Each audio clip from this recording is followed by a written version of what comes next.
It's time to get your music radio ready with the Audio Skills Podcast.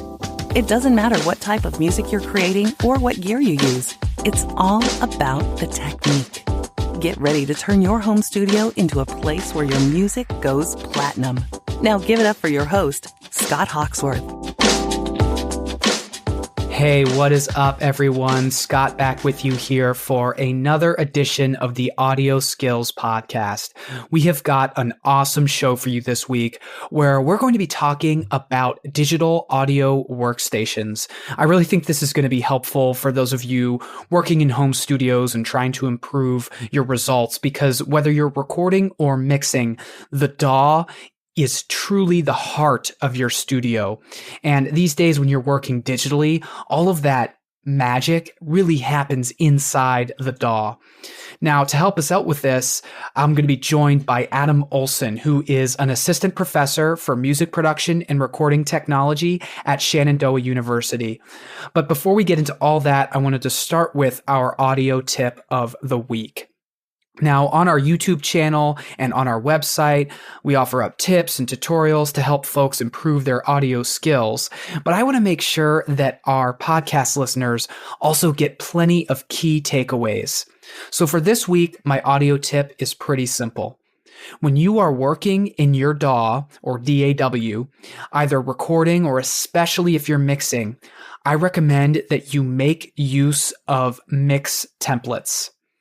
Now, some of the more experienced folks out there might be familiar with them, but if you haven't used mixing templates before, or you don't know what they are, essentially they allow you to start a new recording or mixing session or project with customized settings to fit your workflow already set up. You could, for example, start with tracks already created, named, and colored. You could even start with auxiliary tracks already set up, which is great for reverbs, for example. Or you could start with things like EQ and compression plugins already on the channel strip with some settings that you already prefer. Now, there, of course, like anything in audio, there's some debate around how detailed you should make your templates, because every song is different and you may not always need to compress a vocal, for example. However, I think that at a minimum, mix templates can help you stay organized and save time by getting some of the important, but quite frankly, boring stuff out of the way quickly. Stuff like labeling tracks and setting up colors and maybe getting your initial settings in there and your auxiliary tracks and where your sends and buses are going to go. Getting all that stuff set up at the start and having that automatically already ready when you're getting in there to mix, I think can be really helpful, because I've talked about this before, that there is left brain activities and right brain activities. And, left brain tends to be sort of the more rote kind of boring technical type stuff. And right brain is a lot more creative and that's the fun part of mixing and recording, is being creative with things. So getting all that important but not as fun stuff out of the way can be really, really helpful. And it can also save you a ton of time if you like to do something like, for example, have a long and a short reverb auxiliary track at your disposal for every mixing project. That's something that I really like to do, and I highly recommend that you try out just to use for any track, whether it be a vocal or an instrument. Just having some standard reverbs already set up really helps me out. And a mix template can really help that setup be even easier and faster. Now, the last thing I'll say on this is that there are folks out there that offer to sell mixing templates or offer that you can download them for free from others. If you want to do that, go for it. I know especially people who have been mixing for a while, they offer, hey, you can check out my template, you can see my workflow, and that can be really helpful. But I tend to think that making your own template should be the goal, because you can make your template fit your workflow and make it work best for you. So bottom line, I really recommend that you explore and consider using mix templates, even if it's just for organization. You really won't regret it. So that is your audio tip of the week. All right, so now we're going to move on to our main topic of discussion this week, which is DAWs. And I'm so thrilled to have Adam Olson, an audio engineer who specializes in digital audio workstations and is an assistant professor at Shenandoah University. He's a certified instructor for both Avid's Pro Tools and Apple's Logic Pro, and he was asked to write a certification course for Cubase. He's worked in studios all over the country, and he even has a Grammy credit on David Darling's Prayer for Compassion. So needless to say, he knows his stuff when it comes to digital audio workstations. Adam, welcome, and thank you so much for joining us today. Thanks for having me. Appreciate being on the show. For sure. And how's your spring been going? From our emails back and forth, it sounds like you've got a lot going on work-wise. Yeah, April's usually the craziest of months at the school. Basically, the full year's worth of classes from fall to spring. We get into all of our projects and our final projects, so it's usually mass chaos around here. So For sure. So let's just jump into it. You know, you obviously have a lot of experience working in DAWs and teaching others how to use and improve in them. A lot of people who listen to this show, they work in home studios. They might have, varying levels of experience with their DAW, but, it really getting better with it can only help you when it comes to recording and mixing. So for my first question, what advice would you give to someone who is trying to select a DAW to work in? Either they're just starting out, or perhaps they're considering a change, they want to mix things up or something like that, to make sure that they choose the best one for them. Yeah, that's a great question. I would first say, what is your background? So are you interested in becoming an engineer? Are you a person that's just trying to record a few tracks and takes and put something together and maybe take to a studio later? So I'd first try to prep a little bit that way and find out what their focus is. But I'd say hands down, if somebody's really planning on doing this as a career and really spending time in a DAW, the standard of Pro Tools. I mean, I don't think there's really any question about that, just because that's what the standard is and that's the environment you're going to be in. It's going to be a little bit difficult if you're always trying to defend another DAW, or especially if you're going to various studios, you can't always depend on a place having Logic or Digital Performer, or whatever it may be that you prefer as your DAW, where Pro Tools is generally if somebody prefers Sonar, they're probably going to have Pro Tools as well. So I think that's just a given if you're going to be staying in as an engineer. Yeah, absolutely. If you're working in that pro realm, that's your eventual goal, then learning Pro Tools is probably the way to go. Whereas if you maybe it's just going to be you working in your home studio, then maybe you have a little more leeway there. And from there, it's just kind of, trying things out, right? Right. Yeah, absolutely. So now, obviously, getting better, as I mentioned before, getting better with, working in your DAW is so crucial, and that can help your workflow and all that great stuff.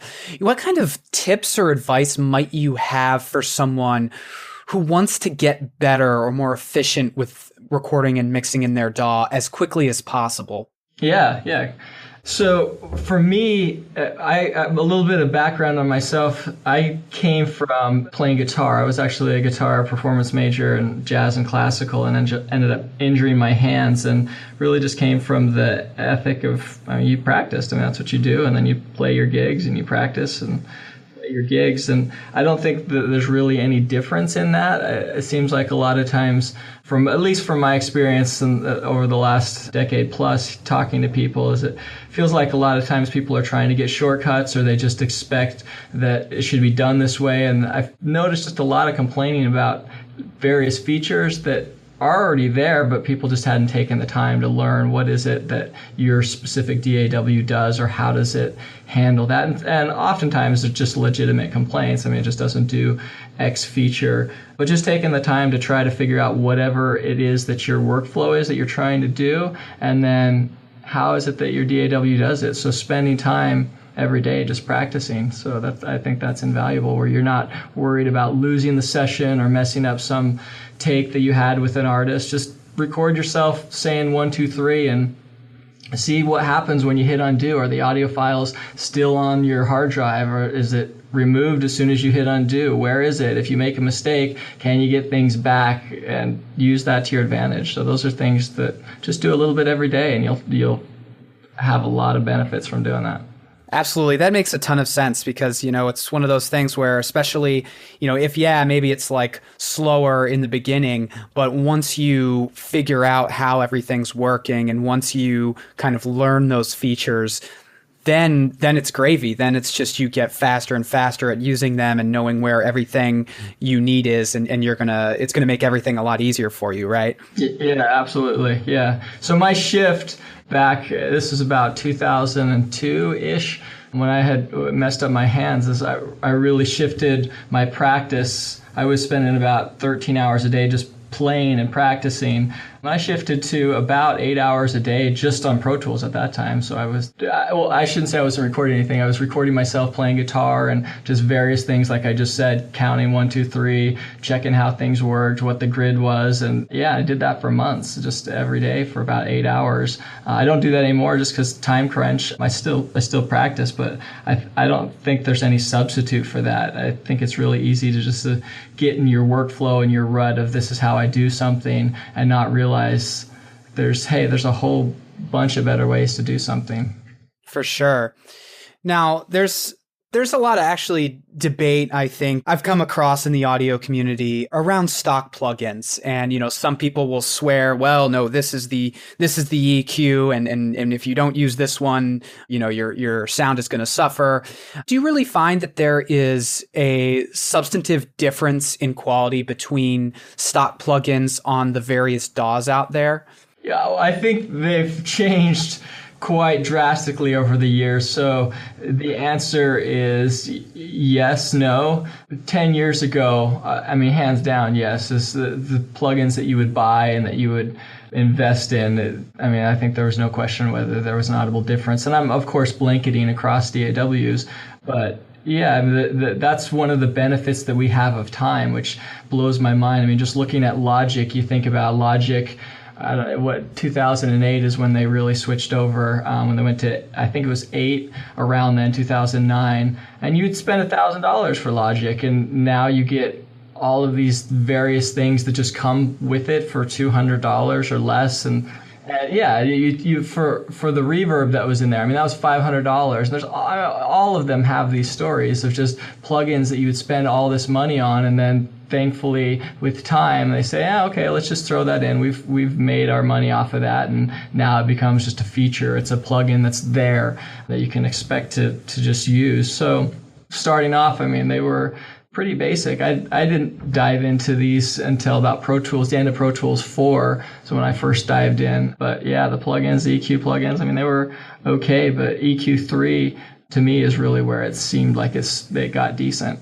For sure. So I guess to kind of phrase it another way, if someone pulled a stock EQ up in Pro Tools and a stock EQ up in Logic, do you think at this point that pretty much any DAW, their stock EQ is going to be pretty solid and it's going to get you pretty much what you want? Hands down. I think the differences that you're noticing would be more drastic with just using better mic techniques and changing things there.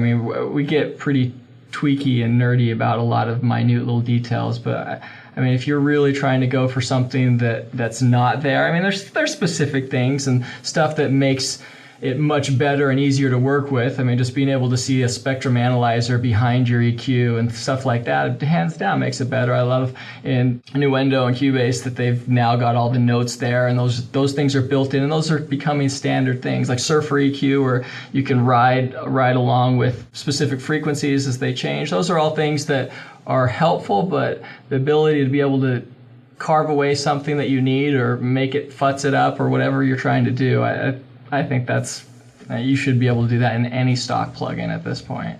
Absolutely. And it's so great to hear, because I think, especially a lot of the home studio guys, there's often this feeling that like, oh man, I need to drop, all this money on all these special plugin bundles to get this great sound. And it's kind of goes back to what you were just saying.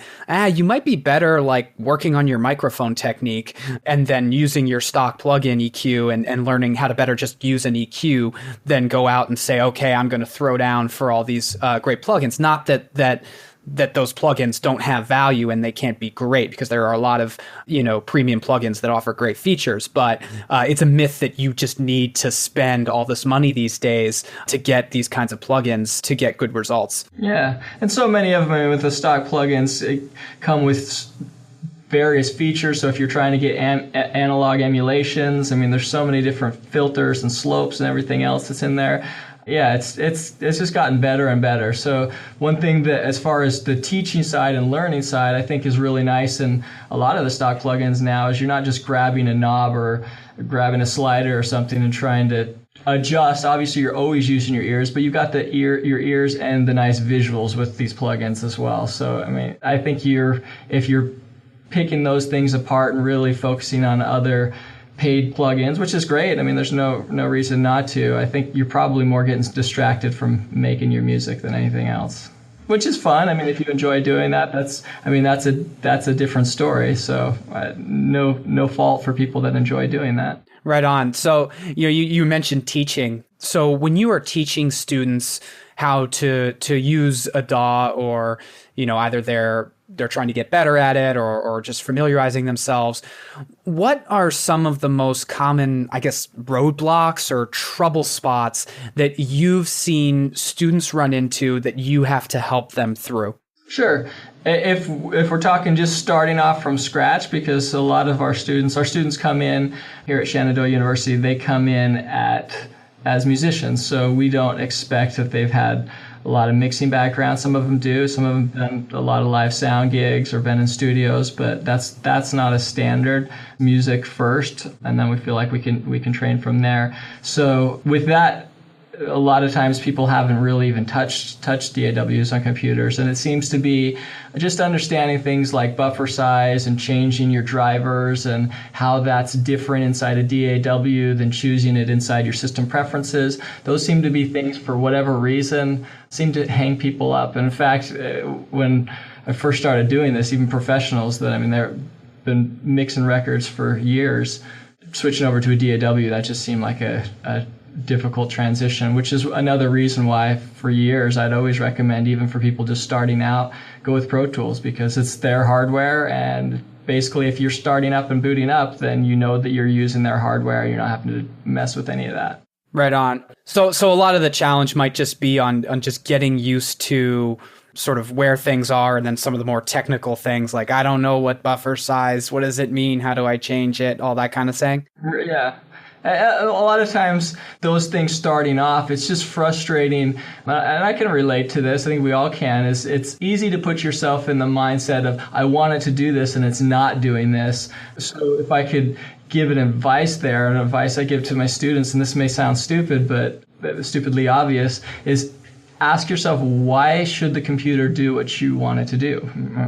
Because there's no reason that just because you're thinking you want to record on track 2, that all of a sudden your 8-channel interface should record what you're plugged into on 4 on your track 2 or whatever it may be. And once you start thinking like that, then I think you're in a good space to think, okay, well, I need to find something that tells me that I'm plugged into 2 and that I want to record on this particular input. Because a lot of times with computers, we get a little bit, spoiled in the sense that you plug in a camera and it just shows up. You plug in a hard drive and it shows up on your desktop. So those kind of things just happen for us, but it's not necessarily that way when you're working inside a DAW. That's a really good takeaway there. That's a good way to think about it. That's something I've actually never really thought about it quite in that way. That's a really good takeaway there. Now, kind of shifting to some more specific DAWs here, and obviously you know quite a bit about Pro Tools and Logic Pro. So my first question here is,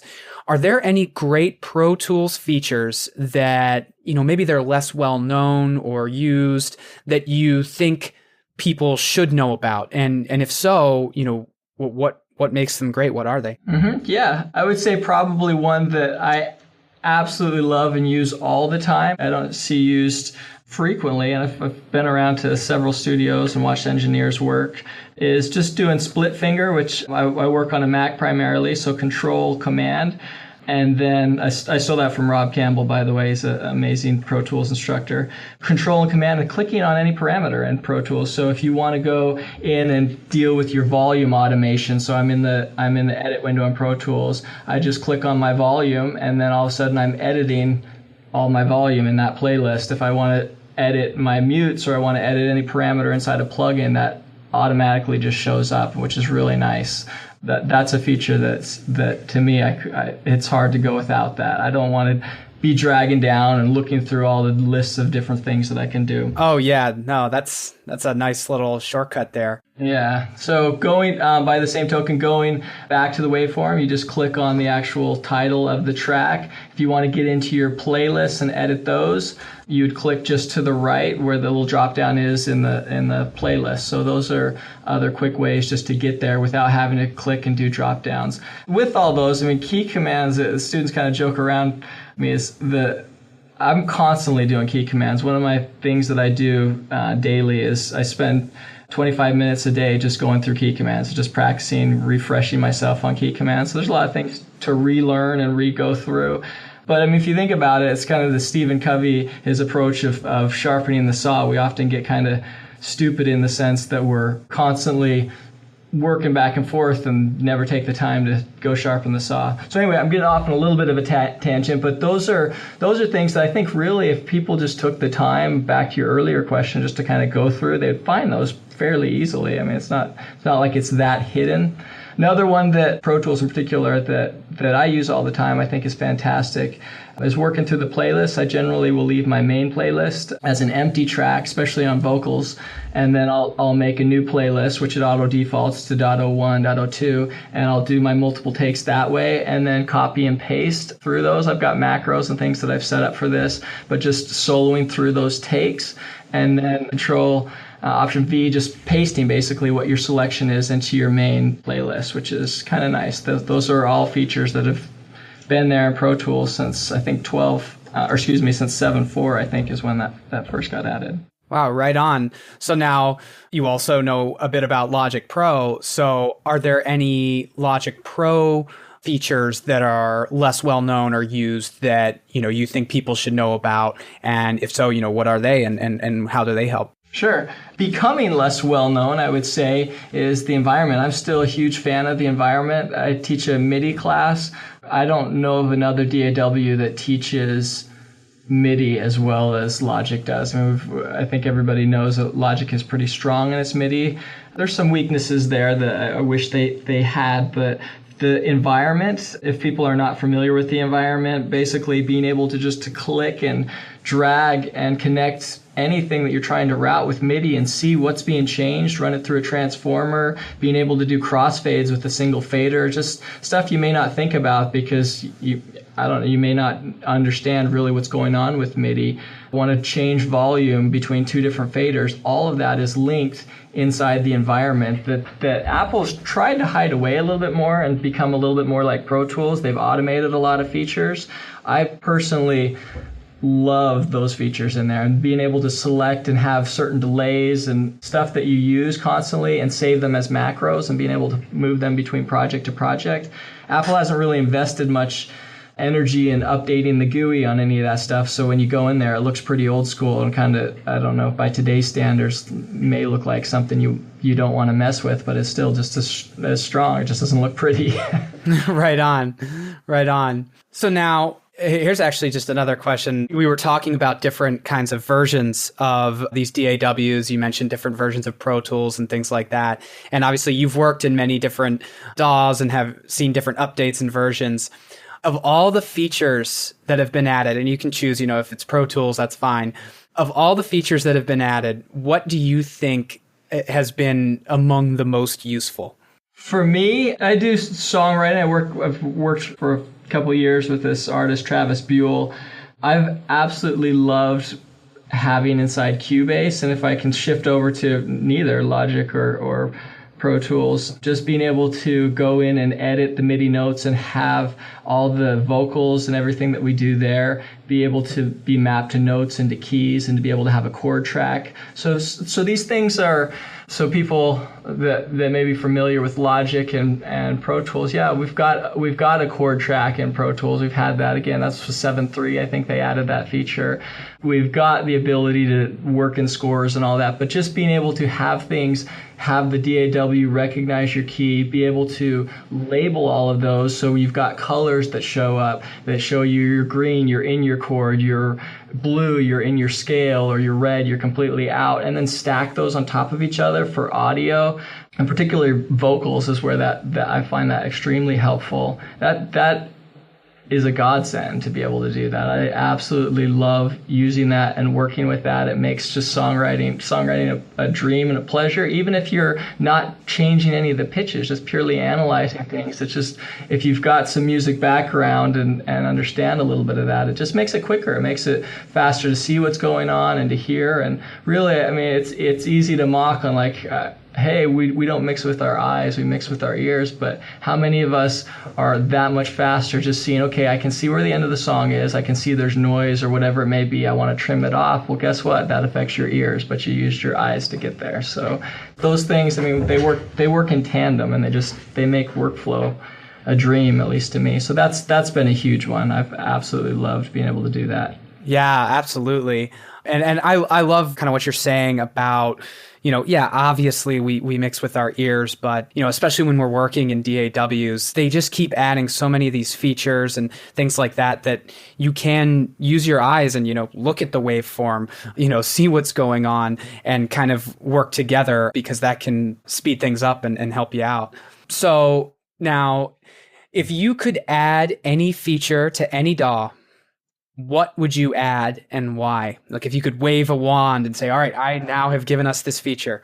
Yeah, that's a great question. ARA, I don't know if you've checked with Celemony. So I use Melodyne a fair amount. There's a lot of features that I love in Melodyne that I wish I could bring over just doing some of the Vari audio or flexi time and pitch. But if all the DAWs had ARA, which is basically their software development kit that allows you to take and analyze an entire audio file and be able to move it around, and the DAW and the plugin is basically aware of what's going on at the DAW level. So their name for that is audio random access. And why they came up with it is because, and this is another one that drove me crazy. So I did a lot of editing for Broadway musicals, so a bunch of things that would go out to various theaters, smaller theaters of tracking professional musicians, and then we do MIDI backgrounds and things. And constantly, the tempos would constantly be changing. And so, as you may be aware, working in Melodyne, you're always recording it in, you're playing it in, it's recording to another audio file. All of that stuff is being recorded in a separate place, and it needs to be your very first instantiation of the plugin, and then everything else needs to come after. If it doesn't, then you're never going to hear what's before that. It's actually not playing from the track. So moving things around, being able to say, I want to analyze this in faster than real time. I change the tempo. I don't need to play that in. The plugin or the DAW is automatically aware of what's going on, and that's all through their development right now. Studio One is doing that. I think Sonar just had implemented that about a year or two ago. So that's been my big push. If all of them could implement that, it's not just for Melodyne. It's open to several other companies, so you can do that with Synchro Arts, being able to do vocal line stuff. There's plenty of reasons why other companies would love to see that. And right now, all they're really given is what's going on in real time as it's coming in basically through beat clock, and they're knowing the tempo that way. That's how plugins are knowing the delays and all of that when you say follow the metronome, where this now doesn't look at an isolated point in time, it looks at the whole thing constantly. So that's a dream. You can drag things down, double lines with melodies if you want to, vocal lines with other melodies to synths. There's a whole bunch of things that you can do with that. So I would love to see that across the board. Well, here's hoping they continue to roll that out, because that sounds pretty excellent. So I guess kind of this is connected to this. Where do you see DAW technology and features kind of going in if you could project out in the next, 5 to 10 years, I know there's been a lot more things done on, iPads and that kind of sort of thing. But where do you see DAW technology and things going? I'm kind of on a pitch correction kick, but that's one I see being integrated into more DAWs and just becoming better. I mean, it's become better and better in Logic over the last 3 years. I mean, it started off kind of atrocious and a little bit difficult to grab and move things around. That's gotten way better. Another one that's a little surprising to me that hasn't come across the board when DAWs is just standard features is being able to see spectral analysis, so spectrograms across the board, and just magnify that out. So a few DAWs have that. Obviously, you can buy plugins that do those features, but that's something that I would imagine in 10 years or so you would see a little bit more. But who knows? I thought by now we would have that as well. And then more really just DNA type stuff, being able to go in, like Melodyne has, being able to go in and find individual pitches and pull things out, just more accuracy with that. That's a difficult stunt to pull off, no doubt, but it's just a matter of time to be able to, I think, really for them to program and get that in. Oh, for sure. So there are obviously new versions of DAWs that come out, and sometimes with a new version, they make significant changes. They move things around, and these kinds of changes can affect people's workflow. And you've obviously experienced this because you've just been working in DAWs for so long. What advice might you have for someone to help them make sure they handle the transition to a new version effectively? Do you have a specific process or any tips or advice to help you not get completely lost? Yeah, I would go back to really focusing on just practicing, looking at what it is that you're trying to do in your DAW. If you're a singer-songwriter, is there something that's a tool inside your DAW that is a particular strength that you may work on? Something that I've been on and off with, or a DAW I've been on and off with for years, is Ableton Live. I recently, about a year ago, got the Push 2 controller and have spent a lot of time with that. For me, things like just watching the videos that are online. There's plenty of videos that are out there. There's podcasts like what you've got here. I mean, excellent resources that people can watch and look for. And if you can go in with what is it that you're trying to do, and then walk away with, did I accomplish that? So for me,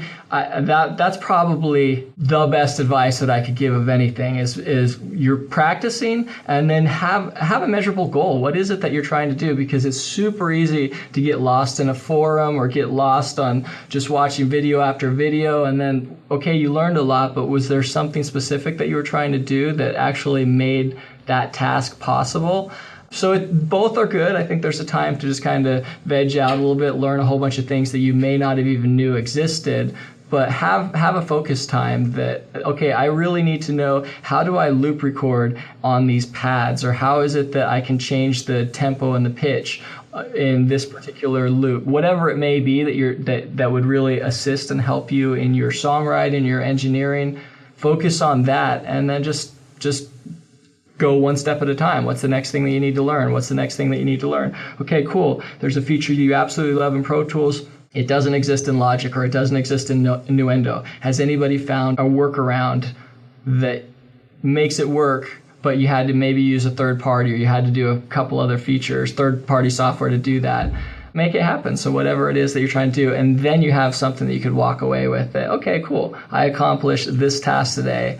I feel good about that. Yeah, no, I think that's a really great piece of advice, because rather than just kind of diving into the deep end and being like, I have no idea what's going on, kind of going, okay, what do I want to do? And can I find that specific answer to that specific question? And then, of course, that will lead to another question, and then you can find that answer. And that's the way you can really familiarize yourself with the new version and the new features or whatever it might be. So, and I think you touched on this a little bit, but with multiple DAWs, loads of projects, loads of versions and all these kinds of things, it can be very easy to get your files mixed up and to have a disorganized nightmare on your hard drive or your cloud or wherever it is you're keeping your projects. Do you have any advice for someone to keep their files organized? Yeah. This is a huge thing for another class that I teach, digital audio and advanced recording. or digital advanced recording. Basically, file management is your make or break. So if you can't keep track of where everything is, I'm so glad you asked that question. Doing things like reverse dates. So you may have inside your OS, Mac has added this several years ago, where you may do standard American dates, which is a little weird to me, is doing months, and I'm American, I grew up here, but doing months and then your day and then your year. Reverse that. So no matter what your OS is, you can always set it to be able to sort by your largest day first, then go to your month, and then go to your year. I used to sort things out into what the DAW was. So I was switching back and forth between several DAWs constantly, primarily Nuendo or Cubase and Nuendo, and then Pro Tools and Logic. And I had these all in different folders. And that kind of got a little bit, to me, problematic because it messed up a little bit of my sorting. And now, really, for my sorting, I keep my professional projects, things that I'm paid for, in a separate location, my songwriting creations in a separate location. I make sure that I am constantly saving those to those locations. If for whatever reason I ran out of hard drive space or I was somewhere else, I always, at the end of the day, make sure that it's moved over, that I've got enough backups.